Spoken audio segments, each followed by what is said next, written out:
Can you yell without a voice? Sometimes people wake up wishing they were King Duncan, waking up to a knife inside their chest. What makes a person suicidal? Is it that they're depressed? Maybe they don't know where to get help. Or maybe they've made a mistake. I'm sure all of us have suffered from at least one of these problems once in our life. Can you remember the taste, the feeling of this pain, even if it's just for a moment? Now imagine having this feeling 24 hours a day, 7 days a week, 52 weeks a year. A pain that won't stop, and can't stop. 350 million people of all ages suffer from this feeling of sadness on a daily basis. Being depressed is a disease. We don't choose if we fall victim to it. To make sense of this, imagine a newborn baby trying to take its first steps, but trips and falls. As an outsider looking in, we see what the baby is doing wrong, and how to solve it. From their perspective, it's just their basic nature not knowing how to walk. It's the same for depression. As an outsider, we see what they're doing wrong and how to solve it, but yet again, to them it seems natural and there is no escape from depression. Even though depression is the biggest reason for people committing suicide, it is not the only reason. Not knowing how to alert the people around you that there is a problem lead to the most sad and heartbreaking deaths. Most people don't usually want to really die, but they do enough harm to their bodies so that people will try to help them.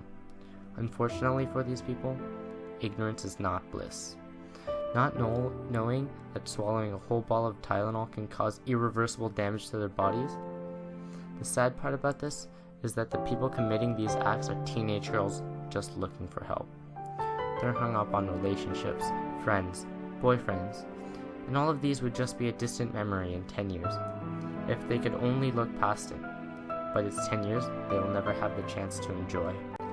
Life could be as calm as a sailing boat drifting across the ocean on a nice sunny day, but the sea is a mysterious place. A storm can appear out of nowhere and break this once beautiful equilibrium. Basically, this is what it's like to get caught up in thoughts of depression and suicide. Life is a sweet and beautiful fruit. Only time bears the power to shrivel and spoil. So do not waste that time on these dark thoughts. As an outsider, what do we see when we see that someone is depressed? We see someone selfish and looking for attention? Someone that we could possibly hate in the future? Someone that is easy prey for our razor-sharp claws made of material that can steal people's hopes and dreams. Even if these claws appear not to do harm to them on the outside, maybe we aren't looking close enough, or hard enough, because these words can pass through their skin and destroy their hearts.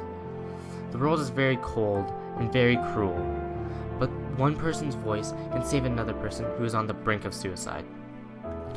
Words can be used to harm another person to the end of their life, but they can also be used to bring that person back from the cliffs of the abyss. At times, it seems like we can only watch, just as Benjamin watched Boxer be taken away. But that's only an illusion. We don't need to only watch. We can do more. We have a voice that can change the outcome of someone's life.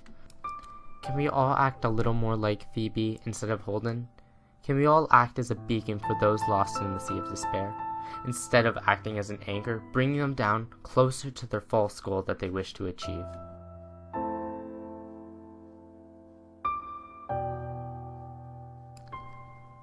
Yet again, I ask, can you yell without a voice?